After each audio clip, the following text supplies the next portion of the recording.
kera harabungeri mu gihugu kera, umva inkuru y'ibyiza ko Yesu avutse.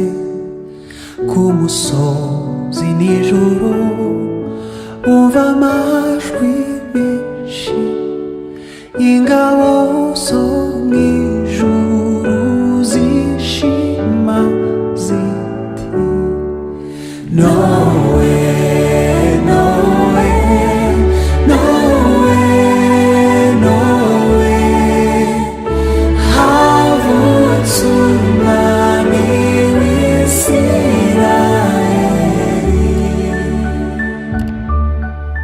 Mu gihugu cya kure hari abanyabwenge bahishurirwa ikintu cyabatangaje.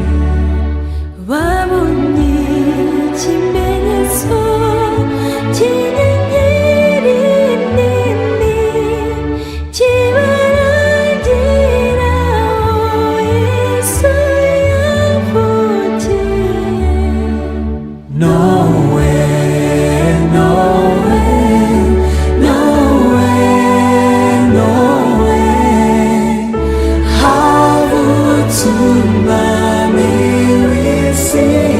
w'Isirayeli. Nuko Imana iberetse ko Umukiza yaje, bajya wari uwo mwanya ngo bamusenge.